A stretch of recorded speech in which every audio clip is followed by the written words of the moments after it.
जय हिंद students, welcome back again. This is Divyanshu Pandey. आज के सेशन में हम मिनिस्ट्री ऑफ डिफेंस और एचएएल के बीच हुई 458 करोड़ रुपए के ड्रोनियर एयरक्राफ्ट डील के बारे में डिस्कशन करेंगे। तो चलिए शुरुआत करते हैं आज के इस क्लास की। जैसा कि हम सभी जानते हैं कि भारत अपने आत्मनिर्भरता की तरफ बढ़ता जा रहा है और इसी मेक इन इंडिया के सपने को साकार करते हुए मिनिस्ट्री ऑफ डिफेंस ने एक बार फिर से एचएएल के साथ ड्रोनियर 228 एयरक्राफ्ट की करार की है। और ये एयरक्राफ्ट जो है टोटल 2 ऐसे एयरक्राफ्ट हमारे इंडियन कोस्ट गार्ड यानी कि जिनको हम भारतीय तटरक्षक बल कहा करते हैं उनको दिया जाएगा। और इससे जो है हमारी इंडियन कोस्ट गार्ड के एरियल विंग को काफ़ी आपकी स्ट्रेंथन महसूस होगा।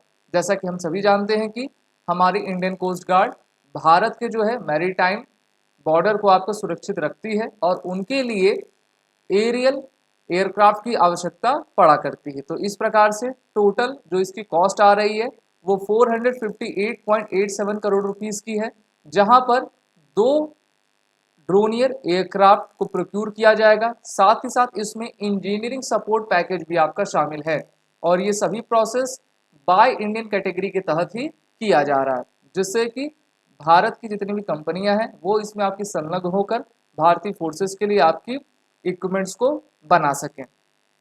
एयरक्राफ्ट आपके नंबर ऑफ एडवांस इक्विपमेंट से फिट होगा, जैसे कि इसमें एचएएल के द्वारा glass cockpit, maritime petrol radar, electro optic infrared device, mission management system और भी अन्य आपके डिवाइस लगेंगे, जिससे कि हमारे एरियल सर्विलेंस की कैपेबिलिटी मैरीटाइम एरिया में और भी बेहतर हो सकेगी। और इंडियन कोस्ट गार्ड के जो पायलट्स रहेंगे वो भारत के तटीय सीमावर्ती इलाके जैसे कि गुजरात से लेकर बंगाल तक के सभी इलाकों को आपको सुरक्षित रख पाएंगे।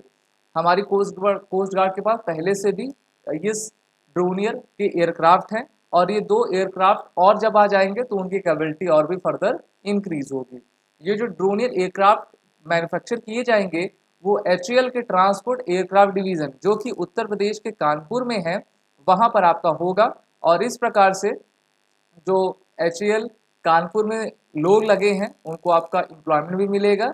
साथ ही साथ जहाँ पर आपके हम कहते हैं कि नॉट डायरेक्ट एम्प्लॉयमेंट रहता है उसको भी आपका बेनिफिट प्राप्त होगा, चाहे डायरेक्ट एम्प्लॉयमेंट हो या फिर आपका दूसरे रूप का एम्प्लॉयमेंट हो, दोनों को ही बेहतर एक अपॉर्चुनिटी इस आपके प्रोक्यूरमेंट से दी जाएगी। इस एयरक्राफ्ट के अगर हम कुछ स्पेसिफिकेशंस देखें तो यहाँ पर अगर हम एक्सटर्नल डायमेंशन की बात कर लेते हैं तो विंग स्पैन 16.97 लगभग 17 metre, overall length 16.56, overall height 4.86 metre, volume इसका फ्रंट का 0.89, वॉल्यूम एएफटी 2.60, मैक्सिमम लोड तो ये 120 kilogram, maximum load kilogram 210।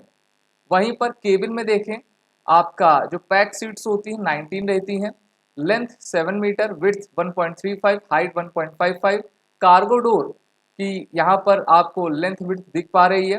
Engine इसमें गैरेट टीपीई का लगा रहता है जो कि इसको 2x715 SHF फ्लैट रेटेड की आपकी पावर प्रोवाइड करता है और इस प्रकार से इसको और भी ये बेहतर बनाता है। फ्यूल कैपेसिटी इसकी 2850 लीटर्स की है और fuel consumption 213 kilogram per hour का है। तो इस प्रकार से जो है ये काफ़ी बेहतरीन एयरक्राफ्ट है। इसको हमारी भारतीय वायुसेना और भारतीय नौसेना भी इसका उपयोग किया करती है। अब इसके रोल्स क्या क्या हो सकते हैं जिससे कि हमारी इंडियन कोस्ट गार्ड और भी इससे मजबूती प्राप्त करेगी। तो देखिए ये मैरीटाइम सर्वेलेंस में काम आएगा। सर्वेलेंस का मतलब होता है निगरानी रखना, मैरीटाइम यानी कि समुद्र की निगरानी रखने में। फिर pollution prevention, troop transport, aerial survey, search rescue, computer transport, calibration of airport, remote sensing application, casualty evacuation, executive transport, cargo and logistic. तो इतने इसके रोल्स हैं और काफ़ी बेहतरीन एयरक्राफ्ट है जो जिसको भारत की ही एचएएल के द्वारा आपका बनाया जाता है।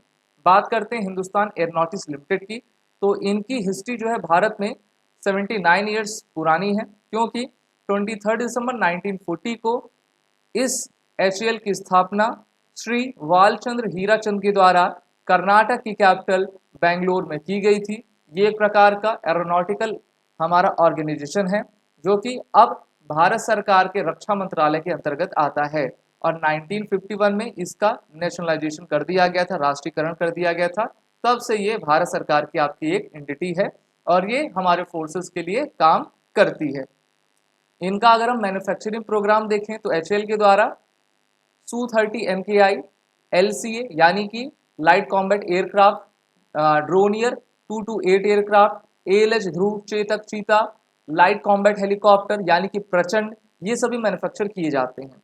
ये आपका रिपेयर ओवरहॉलिंग प्रोग्राम को भी कैरीड आउट करते हैं, जैसे कि जैगुआर को अपग्रेड करना, मिराज जिसको हमने फ्रांस से खरीदा हुआ है, किरण एयरक्राफ्ट जिसका यूज जो है ट्रेनी पायलट किया करते हैं, HS-748। तो इस प्रकार के यहाँ पे विभिन्न जो हमारे एयरक्राफ्ट हैं उनकी मैन्युफैक्चरिंग करना, उनका रिपेयर, मेंटेनेंस, ओवरहॉलिंग का प्रोसेस करने की जिम्मेदारी जो है हमारी HAL को दी गई है।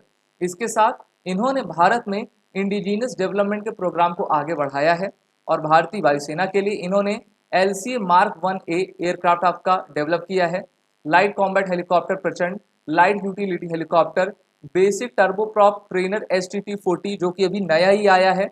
साथ ही साथ यहाँ पर आप इसकी फोटो देख पा रहे हो इंडियन मल्टी रोल हेलीकॉप्टर की। तो चाहे हेलीकॉप्टर हो, LCA हो या फिर प्रचंड हो, सभी तरीके की अलग अलग डोमेन में काम करने वाले एयरक्राफ्ट HAL के द्वारा आपके निर्मित किए जाते हैं। वहीं बात करते हैं इंडियन कोस्ट गार्ड की, जिसका फुल फॉर्म हिंदी में भारतीय तटरक्षक बल रहा करता है और ये एक मैरीटाइम लॉ इन्फोर्समेंट एजेंसी है जो कि रिसर्च एंड रेस्क्यू के लिए आपका काम करते हैं। टेरिटोरियल वाटर्स में इनकी ज्यूरिडिक्शन आती है और मेनली ये भारत के EEZ that is exclusive economic zone में आपका कार्य किया करते हैं। इनकी स्टैब्लिशमेंट 1 February 1977 में कोस्ट गार्ड एक्ट 1978 के तहत भारत सरकार के द्वारा आपकी यानी कि पार्लियामेंट के द्वारा की गई थी। इनकी स्थापना जैसे मैंने बताया 1 February 1977 और हर साल ये अपनी एनिवर्सरी 1 फरवरी को मनाते हैं। इनका headquarter Indian coast guard headquarter New Delhi में है। टोटल नंबर ऑफ एयरक्राफ्ट इनके पास 67 है, अब तो इसमें 2 और जुड़ जाएंगे तो 69 हो जाएगा। एम्प्लॉयज इसमें 13,824 हैं, मिनिस्ट्री ऑफ डिफेंस के अंतर्गत आते हैं। कंस्टिट्यूएंट इंस्ट्रूमेंट इनके पास कोस्ट गार्ड एक्ट 1978 का है और ये मिनिस्ट्री ऑफ डिफेंस की पेरेंट एजेंसी है। तो ये थी आपकी इंडियन कोस्ट गार्ड के बारे में। इनका मोटो जो है वयम रक्षामा दैट इज वी प्रोटेक्ट है और यहाँ पर इनके अभी के chief director general Virendra Singh Pathania को देख पा रहे हैं आप। तो यहाँ पर हमारी HAL और मिनिस्ट्री ऑफ डिफेंस के बीच में जो कोलैबोरेशन करके MOU लगभग हम कह सकते हैं कि 460 करोड़ रुपीस का आपका साइन किया गया है, उसको आपका और भी गति मिलेगी और हमारी जो है HAL और भी मजबूत हो पाएगी। आप सभी डिफेंस एस्पिरेंट अपने SSB और रिटन कोर्सेज की प्रिपरेशन SSB क्रैक एग्जाम के ऑनलाइन कोर्स में जुड़कर जरूर करें। वॉरियर 10 कोड का यूज करें जिससे कि आपको 10% का फ्लैट डिस्काउंट हमारे सभी कोर्सेज में मिलता जाएगा। जय हिंद।